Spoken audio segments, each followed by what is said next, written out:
मित्रों, बीते कुछ महीनों से शेयर मार्केट का बुरा हाल चल रहा है। निवेशक चिंता में है कि कहां अपना पैसा लगाएं कि उसके नीचे गिरने की जगह ऊपर उठने की रफ्तार मिल सके। इस बीच एक ऐसा निवेश जिससे आमतौर पर पारंपरिक माना जाता है, उसकी तरफ लोगों का रुझान बढ़ने की बात कही जा रही है। जी हां, हम बात कर रहे हैं सोने में निवेश की। सोना जिसकी कीमतें लगातार ऊपर ही जा रही है और नए नए रिकॉर्ड बना रही है। अगर शुक्रवार यानी 11 अप्रैल की ही बात करें तो भारत की राजधानी दिल्ली में 10 ग्राम 24 कैरेट सोने की कीमत 92,000 रुपए से ऊपर पहुंच गई, यानी 1 लाख रुपए से कुछ ही कम। ये आलम सिर्फ भारत में ही नहीं बल्कि दुनिया के कई दूसरी जगहों में है। यही वजह है कि इस कीमती धातु को कई बार वित्तीय संकट के दौर में एक भरोसेमंद संपत्ति के तौर पर देखा जाता है। अमेरिकी राष्ट्रपति डोनाल्ड ट्रंप के टैरिफ प्लान के चलते दुनिया भर में एक तरह की खलबली का माहौल है।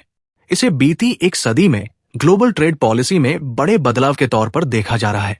बढ़ते टैरिफ और ट्रेड वॉर की आशंकाओं के चलते कारोबारियों के बीच एक तरह की अनिश्चितता का माहौल बना हुआ है और यही अनिश्चितता सोने की कीमतें ऊपर बढ़ा रही है।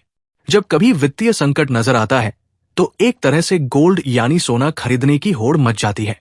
खरीदार तेजी से ज्यादा सोना अपने पास रखना चाहते हैं। जब कभी भी दुनिया में मंदी की आशंकाएं गिरने लगती है तो लोग सोना खरीदने लगते हैं। यूके की बेलफास्ट यूनिवर्सिटी में आर्थिक इतिहासकार कहते हैं कि जब लोग बहुत ज्यादा मात्रा में अपने शेयर छोड़ते हैं तो वो सोने की तरफ जाते हैं। इसी वजह से सोने की कीमतें आसमान छूने लगती है। दुनिया के वित्तीय बाजार में जब अनिश्चितता के बादल छाते हैं तो लोग पारंपरिक तौर पर सोने का सहारा ही लेते हैं। जैसे साल 2020 में जब कोविड-19 महामारी की वजह से दुनिया भर की अर्थव्यवस्थाएं ठप पड़ने लगी थी, तब सोने की कीमतों में जबरदस्त उछाल देखने को मिला था। वैसे कहा तो ये भी जाता है कि जब दुनिया भर का कारोबार घाटे की तरफ जा रहा हो, तब किसी ना किसी मौके पर सोना भी उससे अछूता नहीं रह सकता। सोना एक सुरक्षित निवेश तो है, लेकिन इसका मतलब ये नहीं कि इसमें कोई रिस्क नहीं है। तमाम आशंकाओं और अनिश्चितता के बावजूद जो चीज अटल है वो है सोने से जुड़ी उसकी प्रतिष्ठा।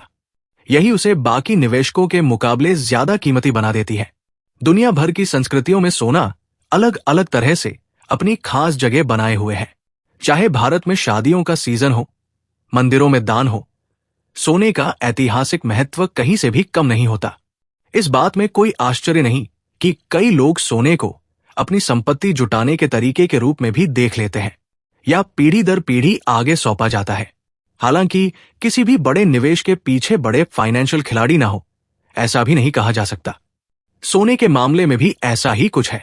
सोने की कीमतों के ऊपर जाने की वजह यह भी हो सकती है कि सरकारी केंद्रीय बैंकरों ने भी बड़ी मात्रा में सोना खरीदा होगा।